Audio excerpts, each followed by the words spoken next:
I'm going to be talking to Dale Beugin, Executive Vice President, Canadian Climate Institute, about an op-ed he wrote recently titled Clean Electricity is a Must-Have for Business and for Canada's Economic Prosperity. So welcome to the interview, Dale. Thanks, Mark. I'm happy to be here. Now, editorially, energy media has argued for a while that, basically abundant, low-cost, clean electricity is the foundation of the 21st century economy. We're busy. Every developed economy is busy electrifying, and Canada is no exception.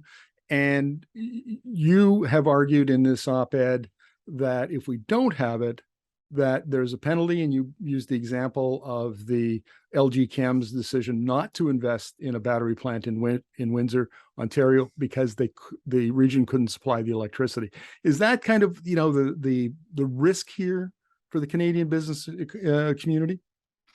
I think you got it right, Markham. I mean, I think we've talked lots about electrification and the growth of clean electricity as being the spine of most pathways to net zero, if not all pathways to net zero. I think what's new here in this op-ed is this isn't just about emissions anymore. It's also about prosperity. It's also about attracting investment. It's also about enabling new sources of growth that are going to be the drivers of prosperity and well-being for Canadians moving into the future. And that's another reason why we need to do this, and unpacks a little bit of the logic as to how those growth objectives and those climate objectives kind of go hand in hand here. Yeah, I've argued in columns that, in fact, we should shift the emphasis from climate act, worrying about climate, and shift it over to the energy transition, because that's where the action is happening now. Right. We're well into it. Talk us through the different scope 1, scope 2, scope 3 emissions and how that plays into your argument. Okay, so scope 1 emissions are basically coming from combustion. If you are burning fossil fuels, you're making emissions, you're owning those emissions, and you're accountable for those emissions if you're a firm, really through domestic policy. You're paying the carbon price on those emissions, you're avoiding those carbon costs by reducing those emissions, and that's what regulations and other policies are trying to do too. Let me skip scope 2 and go straight to scope 3, because I want to end with scope 2. So scope 3 you hear a lot about because it's sort of tailpipe emissions. It is the emissions that somebody else is producing when they are burning the fuel that maybe we're producing here in Canada. So the accountabilities for those scope 3 emissions sort of are elsewhere in lots of cases. And the oil and gas sector here in Canada, for example, talks about their life cycle emissions in different ways. They talk about the scope 1 emissions that they're making, but the scope 3 emissions that the buyers of their products are ultimately making and ultimately accountable for. So in terms of policy, scope 3 emissions are this issue that it's somebody else paying for them. It's policy elsewhere.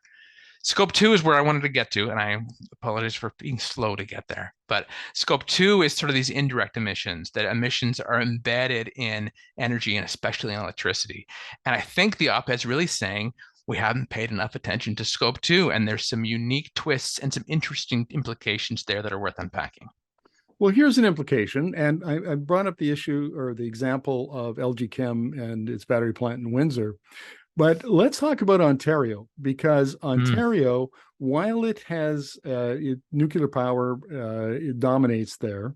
3 plants are going to be going offline, 2 for maintenance, 1 will be retired in the 2020s. They're going to replace it with gas. At the same time, the EV industry is expanding.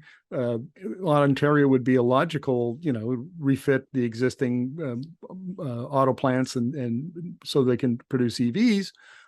But might that be, and other sorts of investments that would be similar, might that be in jeopardy if Ontario doesn't decarbonize its electricity system?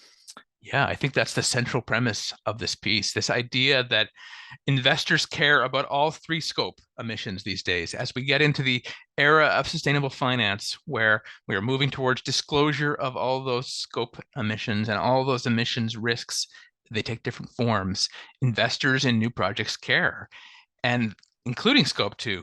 the thing is that once a project is built, the proponent of that project doesn't have a lot they can do about scope 2 emissions. It's really a function of the grid and the electricity supply in that jurisdiction. So exactly as you say, the way for jurisdictions like Ontario and others to get ahead of that and to start proactively capturing those new investments is to start moving towards that clean grid to enable investors in their regions to say, scope 2 emissions aren't a problem for us. Now let's look at the example of Alberta, which has the only market-based part of their electricity system for generation, which means basically that any qualified developer can apply to get on the grid, build their wind or solar farm or whatever it is, and then they have the right to connect to the grid. It's not the case in any other province. And what they've seen is a remarkable increase in wind and solar in the last few years. Last year, they were 60% of all investment. And we're seeing power purchase agreements. Companies like Amazon and banks and Microsoft are all investing there in buying wind and solar power.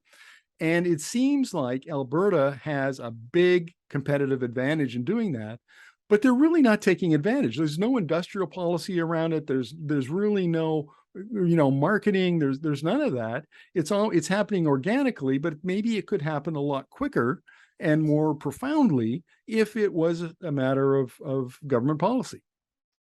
Yeah, I mean, great question. I mean, I think there is policy in place in Alberta that matters. I mean, I think that the output-based carbon pricing system in Alberta, the TIER program, it is creating incentives for renewable electricity on its own because it is creating demand for these credits that renewable electricity projects can generate and get cash out of. So there's nothing there. That said, as we have said in our Big Switch report, there's lots more that Alberta, but also all jurisdictions can be doing to really be setting the track and setting the lines of sight towards this transition towards clean electricity and towards electrification. And so I won't disagree. There's more to be done, and there's more to leverage the natural advantages that Alberta has. Lots of really great renewable electricity resources, both wind and solar there, that could be big sources of growth and big sources of attracting new investment. Now let's talk about a province that, in my opinion, really has got it right, and that's Quebec. Quebec Hydro has got all sorts of programs and is, despite the fact that it's enormous hydro resources, it's busy contracting out wind farm development because it sees the synergies between intermittent renewables and hydro. And what's your take on Quebec and its ability to attract investment because of that, huge supply of clean electricity?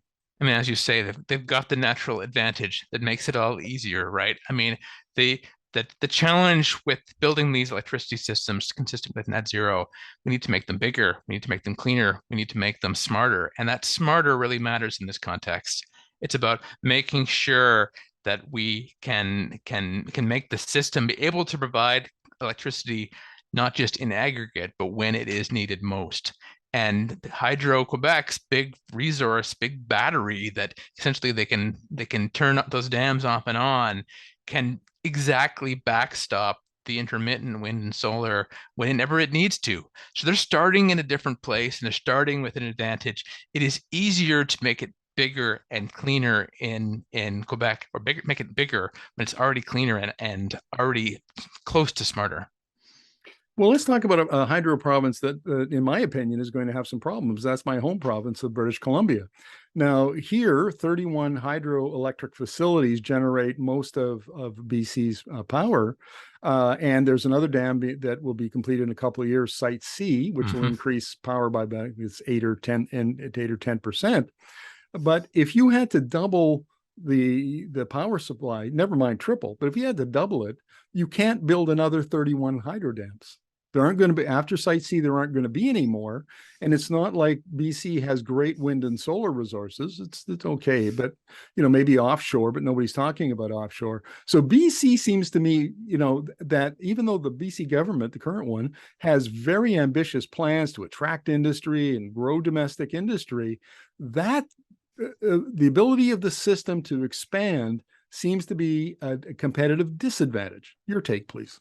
Couple things for BC. Number one is this idea that we talk in our report, The Big Switch, about governance and regulation of utilities and the signals that policy is sending. And those utilities and those regulators feel like they do their load planning. They're planning for future demand and supply based on the policies that are in the book rather than the policies that might need to be in the book in a few years, rather than on the required pathway to net zero. They instead are pretty conservative, and they think about they only will accept what policies are already in place. And so that's left this sort of disjoint between a true net zero pathway in BC and the electricity planning needed to deliver it. And our report talks about how to better make those connections and better send the signals that this is a committed path, not a possible path in the future. The other piece of the puzzle that I want to chime in on is interties, and that there's lots of upside you could see from combining Alberta's great wind and solar resources with BC's big battery, just like we were talking about Quebec a second ago. So far, the case hasn't seemed to resonate with either BC or Alberta to create those interprovincial interties to leverage each other's strengths. And BC seems pretty content to send its power south of the border and to be playing into markets in the United States rather than leveraging that potential synergy across the Alberta border. I think again that's partly about this vision and this pathway to long-term transformational change. Yeah, again, energy media has argued for this a Western Canadian regional electricity market with intertie so that the two bookend hydro provinces can work in conjunction with the two middle wind and solar provinces, or the ones that have the best resources, which is Alberta and Saskatchewan. And it seems like the provinces, it's political differences. There's been some friction between BC and Alberta over the last 3 or 4 years, and the utilities don't seem to want to lead that charge. And it's almost the only player left that could possibly move that needle is the federal government. Yeah. And the federal government has put money out. They've kind of said, look, we're willing to pay for some of this infrastructure, and it still hasn't been enough. Those inertias that you talked about and the need to harmonize some markets that are a little bit complicated have been barriers that we haven't seemed to overcome, despite pretty good analysis saying this is going to make sense for emissions. It's going to make sense for rates. It's going to make sense for lots of reasons. So part of what we've talked about in our research is whether there are additional federal levers here, that maybe there are strings to attach in some federal spending to call for some of this provincial reform. And that's not meant to be a heavy-handed federal government. It's meant to be a recognition that this is partly a coordination problem, that it is a need for different orders of government to be coordinating their efforts and working together in driving this transition based on their different orders of jurisdiction. Well, then there's a related problem out east, because Quebec, according to the experts I've interviewed, occasionally makes overtures to Ontario saying, look, let's increase the interties between the two provinces. We're happy to sell you some of our clean hydropower. And Ontario just has turned off its ears. And again, another case where, whether it's inertia, whether it's politics, whatever it is, the logic of having more east-west trade between Ontario and Quebec, I think is, to me, it seems overwhelming. And this is maybe another opportunity for the feds to step in and get the provinces talking. I'm not really going to disagree with you, but I will add sort of a little nuance, and that case has been true for a long time, and it has seemed intractable for whatever reason. So yes, it would be great to have these interprovincial interties. Yes, they would help for all the reasons you've talked about. I also don't think they're the only way to skin the cat, that there are other ways to get to these net zero electricity systems and other ways to drive this transition through electricity and clean electricity. So I don't want to keep banging our heads against that same rock that doesn't seem to be moving. Doesn't mean we should give up. I think that still should be part of the story, and we should still be working on that. But it also isn't the only way to do it. Gotcha. And to wrap up this conversation, Dale, let's bring it back to your original argument, which is that abundant, low-cost, clean electricity is a competitive advantage for Canadian businesses and Canadian industry, and for the Canadian economy. If we want to attract, a lot of that new economy investment, like EV manufacturing, battery plants, and so on. So maybe at this point, is the Canadian business community, do they understand that the importance of that competitive advantage, and maybe they have to step up and put some pressure on various governments? I mean, I think telling that my co-author in that opinion piece is Michael Gullo, who's a VP at the Business Council of Canada. So an organization that is explicitly representing business voices across the country. I think that's a pretty strong signal that they are recognizing exactly those benefits. Dale, thank you very much for your insights. Really appreciate this. My pleasure, Markham. Good to see you.